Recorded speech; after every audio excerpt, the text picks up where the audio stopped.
మీ బంగారం తాకట్టులో ఉందా? నెల నెల వడ్డీ కట్టలేకపోతున్నారా? Achari gold 9030022345.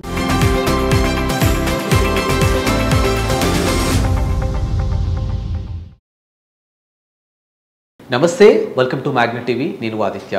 AP deputy CM Pawan Kalyan గారి మీద బాలీవుడ్ నటుడు ఇమ్రాన్ హష్మీ వివాదాస్పద వ్యాఖ్యలు చేయడం జరిగింది. ఇప్పుడు అదే విషయం సోషల్ మీడియా వేదికగా చాలా వైరల్ అవుతుంది. మరి దీనికి సంబంధించినటువంటి పూర్తి వివరాలు తెలుసుకునే ప్రయత్నం చేద్దాం. ప్రస్తుతానికి మనతో పాటు స్టూడియోలో ఉన్నారు ప్రముఖ senior journalist and analyst Jagdev గారు. సార్తో మాట్లాడి మరిన్ని విషయాలు తెలుసుకుందాం. సార్ నమస్కారం. సార్ నమస్తే. మాది sir, AP deputy CM Pawan Kalyan గారి మీద బాలీవుడ్ నటుడు ఇమ్రాన్ హష్మీ చేసినటువంటి కామెంట్స్ ఇప్పుడు వైరల్ అవుతున్నాయి. అంటే ఏ అంశం మీద చేయాల్సి వచ్చింది అసలు ఆయన? నేను ఈ వార్త విన్నాను, కొన్ని థంబ్నెయిల్స్ కూడా చూశాను. నేను పవన్ కళ్యాణ్ గారిని టార్గెట్ చేస్తే ప్రతి ఒక్కరు కూడా స్టార్ అయిపోతాడు లేదా లైమ్ లైట్లోకి వచ్చేస్తాడు అన్నట్టుగా కొంతమంది చేస్తుంటారు. అది పక్కన పెడితే ఏంటి అని మూలాల్లోకి వెళ్తే, ఓజీ సినిమా సంబంధించి ఇమ్రాన్ హష్మీ ఒక కీలక వ్యాఖ్యలు చేశాడు. అంటే అది ఒక విధంగా ఆయన వెర్షన్లో అది కరెక్టు. ఎందుకు కరెక్టు అంటున్నానంటే, యానిమల్ సినిమాలో బాబీ డియోల్ ఒక మంచి రోల్ చేశాడు విలన్గా. మీరు చూసే ఉంటారు. ఎంత క్లిక్ అయిందంటే ఇప్పుడు బాబీ డియోల్ క్షణం తీరిక లేకుండా ఉన్నాడు. దానికి ఆయన ఒక ప్రెస్ మీట్లో కూడా, కపిల్ ప్రోగ్రాము ఏదో ఫేమస్ ఉంది కదా, టాక్ షో, దాంట్లో కూడా ఎమోషనల్ అయ్యాడు బాబీ డియోల్. ఇంట్లో ఖాళీగా ఉంటుంటే కొడుకు, పాపా ఏంటి ఎప్పుడు నువ్వేం పని చేయవా, బయటికి వెళ్ళవా, ఆఫీస్కి ఎక్కడికి వెళ్ళవా అని అడిగేవాడట. నాకు తెలిసింది నటన ఒక్కటే, ఇంకేమి తెలియదు, వ్యాపారాలు పెద్దగా ఏమీ లేవు అని చాలా కొడుకు అలాగ అడిగేసరికి చాలా ఫీల్ అయిపోయాడండి.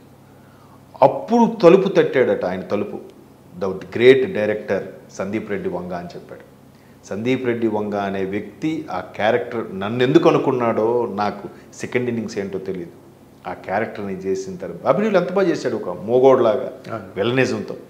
ఆ తర్వాత వరుస డాకు మహారాజా, అది ఇది, ఇప్పుడు ఏదో తమిళ్ విజయ్ సినిమా, అజిత్ సినిమాలు కూడా హీరోల్లో ఉన్నాడు. ఇప్పుడు ఖాళీ లేకుండా షూటింగ్లో బిజీగా ఉన్నాడు. సో ఇమ్రాన్ హష్మీ కూడా అలాగే అనుకున్నాడు. ఓజీ సినిమాకి విలన్గా లీడ్ రోల్ చేయబోతున్నా, అది కూడా ఎలాంటి హీరోకి, గ్రేట్ పవర్ స్టార్ కదా. పూర్తిగా అన్ని ఎలిమెంట్స్ చేయకపోయినా ఆయన ఒక స్వాగ్కో, లే ఆయన యాటిట్యూడ్కో, ఆయన తెలివికో, ఆయన బాడీ లాంగ్వేజ్కో, ఆయన మానవతా దృక్పథానికో ఒక పిచ్చ ఫ్యాన్స్ ఉన్నారు కదా. పవన్ కళ్యాణ్ ఇమేజ్ ఎవరికి చెప్పండి, గట్టిగా మాట్లాడుతుంది. ఆయన సినిమాలు పట్టించుకోక ప్రజల సేవ అని ఇటు వచ్చేసాడు. కానీ అటువంటి పవన్ కళ్యాణ్కి పక్కన నేను యాంటీ హీరోగా చేయబోతున్నానని చెప్పి చాలా ఉత్సాహపడ్డాడు. ఈలోగా ఆయన రాజకీయాల్లోకి రావడం, అది ఆగిపోవడం. పైగా సుజిత్ ఎలాంటి స్టైలిష్ డైరెక్టర్. సాహో చూసాం, ప్రభాస్ని ఏ రేంజ్లో చూపించాడు. సాహో నాకు ఇప్పటికీ ఇష్టమే, టేకింగ్ అది టీవీలో ఇప్పటికి వచ్చినా చూస్తూ ఉంటాను. సో అట్లాంటి సుజిత్ పవన్ కళ్యాణ్ గారికి ఒకసారి పూరి జగన్నాథ్ గారు చెప్పారు, మీ సినిమాలో గన్స్ ఉన్నాయంటే స్టోరీ వినకపోయినా ఓకే చెప్పిస్తారట పవన్ కళ్యాణ్. ఓకే, ఈ 30 రోజుల సినిమా కంప్లీట్ చేద్దామంటే స్టోరీ వినకపోయినా రవితేజ డేట్స్ ఇచ్చేస్తాడంట.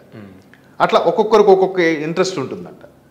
అలాగా పవన్ కళ్యాణ్ గారికి గన్స్ సంబంధించి OG original gangster, don, guns వీటితో ఉండే క్యారెక్టర్.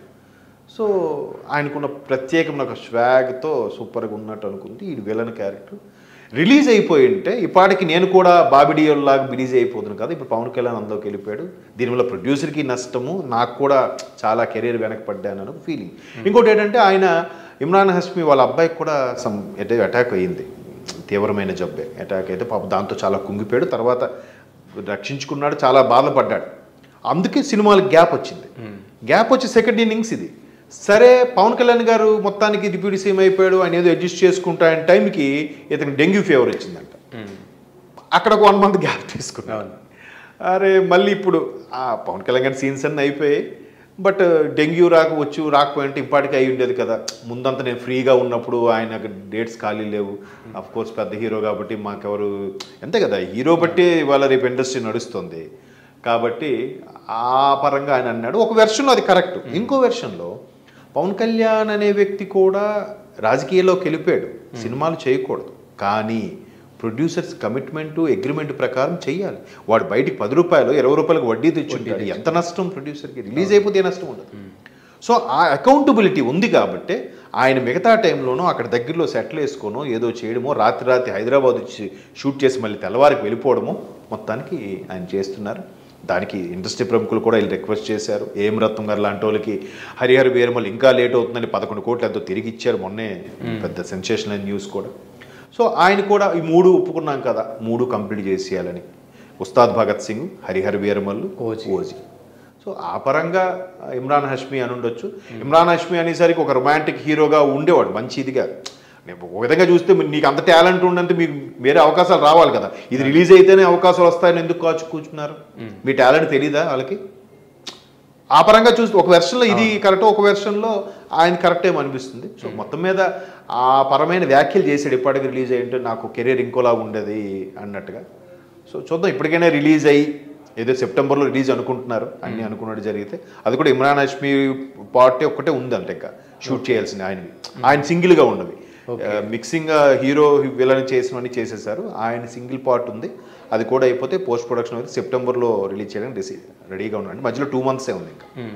సో మొత్తం మీద ఇమ్రాన్ హష్మీ అనుకున్నది రాబోతుంది. ఫ్యాన్స్ కూడా పండగగా, Pawan Kalyan fans. Yes, thank you.